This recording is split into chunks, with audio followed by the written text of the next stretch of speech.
तो पिला माने आज आम एटा हिस्ट्री रो फास्ट क्लास देखिबा। ओके, तो चैप्टर ना हो कौन भारतीय जातीय आंदोलन गांधी युग। ओके, तो यही चैप्टर ना रू आम जना पड़ी जातीय आंदोलन। जातीय आंदोलन माने कौन भारत को स्वाधीनता देबा पई जो मूवमेंट सब हेइथिला और खास करी ये आमे सेही मूवमेंट विषय पढ़िबा जो मूवमेंट है गांधी द्वारा सब होता प्राय। ठीक अच्छे, तो ये फास्ट चैप्टर में से ही पढ़ा कि भारतीय जातीय आंदोलन फास्ट एटा हूँ प्रथम पाठ प्रथम अध्यायर प्रथम पाठ। ओके, तो भारतीय जातीय आंदोलन में गांधीजी का आविर्भाव। तो बर्तमान देखिए गांधीजी आविर्भाव कौन नेशनल मूवमेंट रे। तो गांधीजी का इंपोर्टान्स कौन थी। ओके, सेटा हमें देखिबा गांधीजी का इंपोर्टान्स कौन था आउ तांकर गांधीजी अवदान कौन था। ओके, गांधीजी अवदान कौन था। तो देखो फास्ट आम इंपोर्टाट पॉइंट सब डिस्कस करवा। जी जन अच्छा आमर जो स्वाधीनता संग्रामी तले कहीं भी सब अन्यतम किए महात्मा गांधी या समस्त जानते। ओके, तो प्रथम कथा है तांकर नाम कौन था पूरा नाम मोहनदास करमचंद गांधी। ओके, तो ये तो क्वेश्चन पचारे काले पचार दब मन रखता मोहनदास करमचंद गांधी। एबे कथा है तांकर जन्म तारीख 1869 अक्टोबर 2 कौट जन्म होते गुजरात पोरबंदर ठारे। ओके, अच्छा से क्या बह करते कस्तूरबा को कस्तूरबा को केबे बह करते 1882 देख 69 82। ओके, 13 वर्ष बयस से बाहागर मान बाहागर होता 69 जन्म हेले तापर 82 बाहा ओनली 13 वर्ष भीतर से बाहा। ठीक अच्छे, एबे 1888 अक्टोबर मासरे गांधीजी बारिस्टरी पढ़ाई इंग्लैंड यात्रा करथिले। पढ़ जाते इंग्लैंड कहीं जाते बारिस्टरी पढ़ाई केबे जाते क्वेश्चन पचार केबे बारिस्टरी पढ़ाई जाते इंग्लैंड। तो गांधीजी केबे बारिस्टरी पढ़ाई इंग्लैंड जाते 1888 जून देख 91 जून मासरे आईन शिक्षा समाप्ति करथिले।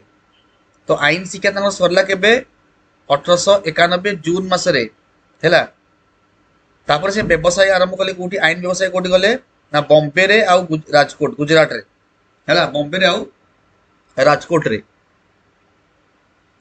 ठीक अच्छे, दादा अब्दुल्ला नामक जड़े भारतीय मुसलमान से जो व्यवसायी थे तांकर वकील रूपे एक मकदमा लड़िया से आफ्रिका जाइए। एक्चुअली से आफ्रिकार कोठी पहुंचले परीक्षा पचारे नाटाल रे जो आफ्रिका जाइए एक्चुअली कहीं जाइए से गोटे आईन है गोटे आईन व्यवसाय करते ना। तो केस लड़िया जाइए कहार गोटे व्यक्ति से व्यक्तिर ना हूँ दादा अब्दुल्ला पचार दादा अब्दुल्ला। ओके, तो यांकरी केस लड़िया मकदमा लड़िया से आफ्रिका जाइए। किए जाइए आफ्रिका महात्मा गांधी। ओके, तो एबे देखिबा श्वेतांग इंग्रेज माने जो धड़ा इंग्रेज है तांकर गोटे नीति से चलता वर्ण वैषम्य नीति माने कला लोक से घृणा करते और धड़ा लोक भल पाते माने भेदभाव करते कला और धड़ार। तो सेठी कौन करते वर्ण वैषम्य नीति जो कृष्णांग आफ्रिकीय जो कला आफ्रिकीय सह दक्षिण आफ्रिका रे काम करता भारतीय माने विभिन्न अत्याचार सम्मुखीन होते माने दीटा कैटेगोरी को सेठी अत्याचार करा होतला। गोटे ब्लैक अफ्रीकान आउ गोटे इंडियन है ये जो इंडियन मान जो काम करते सेठी आउ ब्लैक अफ्रीकान एमान को टिके अत्याचार करा होतला है आउ सेठारे भारतीय मानकर भोट दान अधिकार नथिला। तो ये देख भोट देवार अधिकार भी नथिला।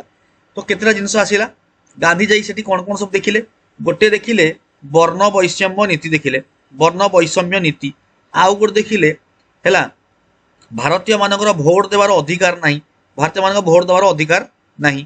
तापर नाम पंजीकरण कर निर्वाचन कर दवा पड़ूला क्या भारतीय मान नाम पंजीकरण करेंगे तापर निर्वाचन कर देवे तापर से बसती स्थापन पर जनाकीर्ण अस्वास्थ्यकर परिवेश माने एमती जगह सब जो लोक रही पारे। तो से जगह से रोते तापर राति 9टा पर बाहरी पारे। तो बासस्थान जना बासस्थान ठीक नाला ତାପରେ ରାତି 9ଟା ପରେ କ'ଣ ଥିଲା, ରାତି 9ଟା ପରେ ବାହାରକୁ ଯାଇପାରିବେନି ହେଲା। ତାପରେ ଜନସାଧାରଣଙ୍କ ପାଦ ଚଲା ରାସ୍ତା ବ୍ୟବହାର କରିପାରିବେ ନାହିଁ। ତ ଏସବୁ ଜିନିଷ ଗାନ୍ଧୀ ଯାଇ ସେଠି ଦେଖିଲେ ଭାରତୀୟମାନଙ୍କ ପ୍ରତି ସବୁ ହେଉଛି। ତାପରେ ସେମାନେ ରେଳ ଗାଡ଼ିର ପ୍ରଥମ ବା ଦ୍ୱିତୀୟ ଶ୍ରେଣୀରେ ଯାତ୍ରା କରିପାରିବେନି, ଫାର୍ଷ୍ଟ କ୍ଲାସ୍ ବଗି ଆଉ ସେକେଣ୍ଡ କ୍ଲାସ୍ ବଗିରେ ଯାଇପାରିବେନି ହେଲା। ସେଠାରେ ବାସ କରୁଥିବା ଭାରତୀୟ ବ୍ୟବସାୟୀ, ବଣିକ, ଜାହାଜ ବା ଯେଉଁ ଯେକୌଣସି ଭାରତୀୟ ମାନେ ସେମାନଙ୍କୁ କୁଲି ବୋଲି ଡାକୁଥିଲେ। ତ କେତେଟା ଜିନିଷ ପିଲା ଆମେ ଦେଖିଲେ। ଗୋଟେ ହେଉଛି କ'ଣ, ଫାଷ୍ଟ ଦେଖିଲେ କ'ଣ, ବର୍ଣ୍ଣ ବୈଷମ୍ୟ ନୀତି। ମୁଁ କହୁଛି ଶୁଣ, ଲେଖିବା ସମୟ ଲାଗିବ। ବର୍ଣ୍ଣ ବୈଷମ୍ୟ ନୀତି। ତାପରେ ଭୋଟ ଦେବାର ଅଧିକାର ନଥିଲା। କାହାର ଅଧିକାର ନଥିଲା ବାବୁ? ଭୋଟ ଦେବାର ଅଧିକାର ନଥିଲା। ଓକେ, ଗୋଟେ ହେଲା ବର୍ଣ୍ଣ ବୈଷମ୍ୟ ନୀତି, ତାପରେ ଭୋଟ ଦେବାର ଅଧିକାର, ତାପରେ ଆଉ କ'ଣ, ରାତି 9ଟା ପରେ ବାହାରି ପାରିବେନି, ତାପରେ ପାଦ ଚଲା ବାଟ ବ୍ୟବହାର କରିପାରିବେନି, ତାପରେ ରହିବା ପାଇଁ ମାନେ କ'ଣ ଅସ୍ୱାସ୍ଥ୍ୟକର ପରିସ୍ଥିତି ଯୋଉଠି ଲୋକମାନେ ରହିପାରିବେନି, ତାପରେ ନାମ ପଞ୍ଜୀକରଣ କରି ନିର୍ବାଚନ କର ଦେବାକୁ ପଡୁଥିଲା।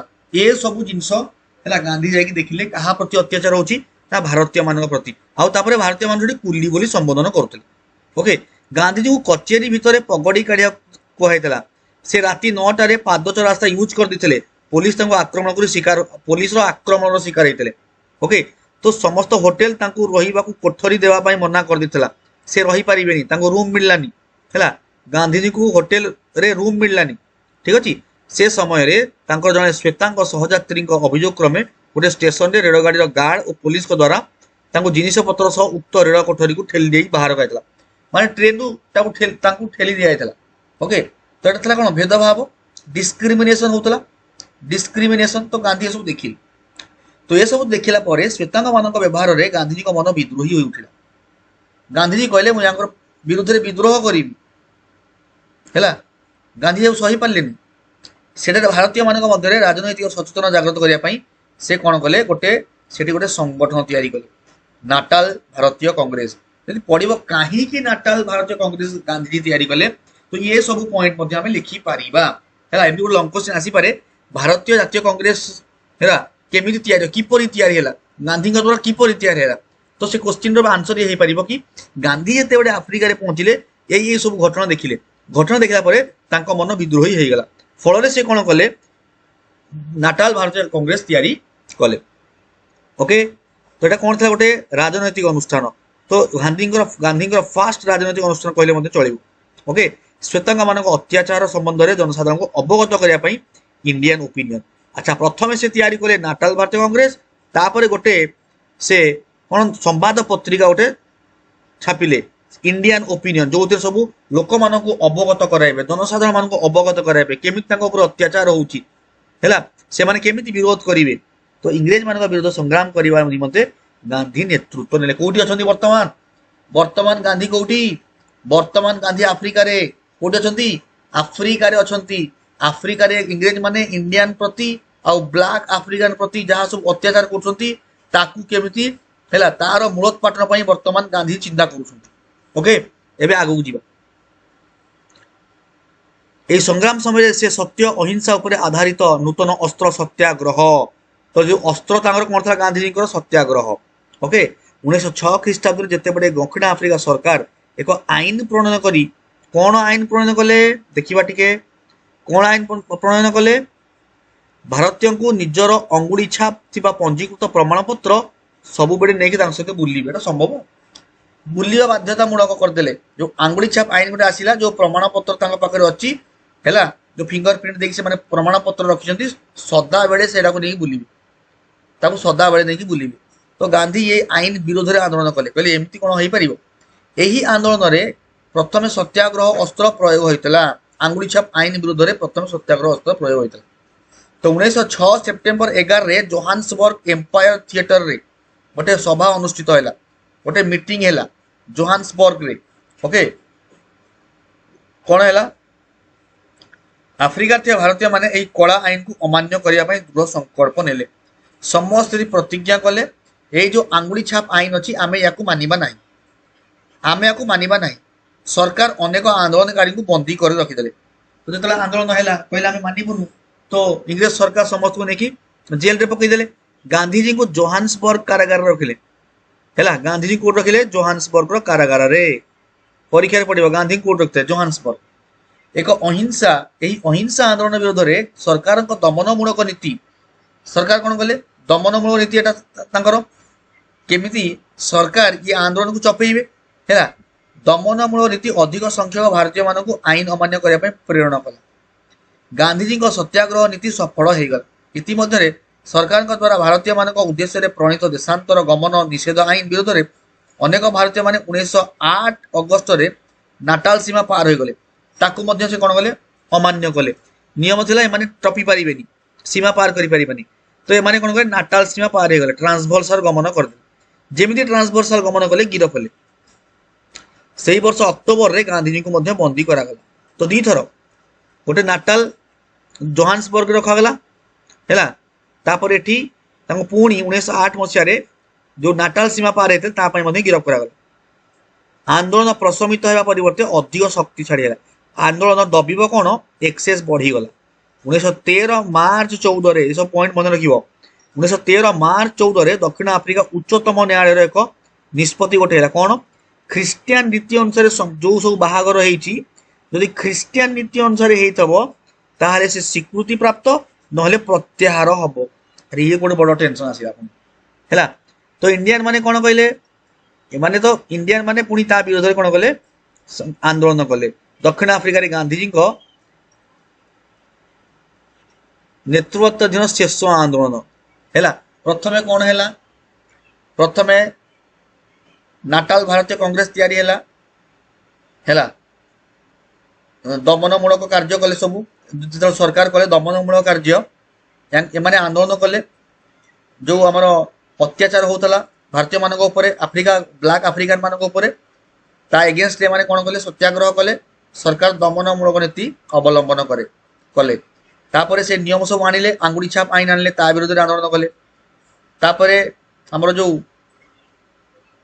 सीमा पार हैला एमाने अन्य सीमा ट्रांसवर्सल गमन कले माने नाटाल सीमा पार हेले कहीं सिस्टम से देशांतर गमन करि परिबे नै तो एमाने कले ता विरोध आईन आंदोलन करथिले तापर लास्ट आंदोलन गांधी कौन थिला शेष आंदोलन सेटा थिला कौन ना हमर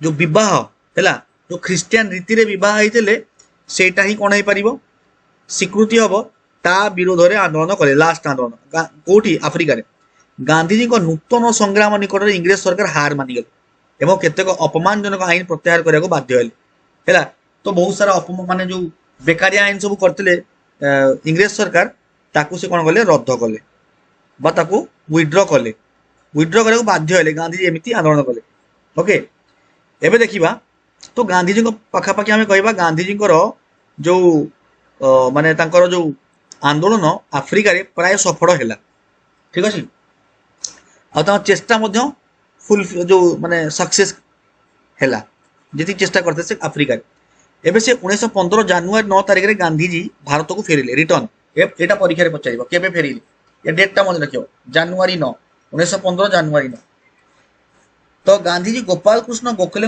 राजनैतिक गुरु परीक्षा पचारे गांधीजी राजनैतिक गुरु की गोपाल कृष्ण गोखले है गांधीजी राजनैतिक गुरु गोपाल कृष्ण गोखले गोखले उपदेश अनुसार गांधीजी एक वर्ष काल राजनैतिक गुरु रही जो इंडिया रिटर्न ले राजनैतिक गुरु किए हेले गोपाल कृष्ण गोखले से कहले अनुरोध क्रमे से गोटे वर्ष पूरा फ्री रहिले इलेक्शन रु माने पॉलिटिक्स रु है दूर रहिले से समय मध्य भारत विभिन्न स्थान भ्रमण कले सब बुलिले लोक मानकर अवस्था देखिले राजनैतिक मनोभाव देखिले है सब चेक माने सब लक्ष्य कले दक्षिण आफ्रिका महान नीति जो विश्व कवि रवीन्द्रनाथ ठाकुर तांको महात्मा आख्या देइथिले तो गांधीजी को महात्मा आख्या किए देइतला विश्वनाथ रवीन्द्रनाथ ठाकुर ठाकुर कहीं देइथिले से जो काम करथिले कोठी आफ्रिका रे से बहुत बड़ काम करथिले बहुत महान काम करथिले सेति पय तांको महात्मा आख्या दिया 1916 ख्रीष्टाब्द अहमदाबाद निकट में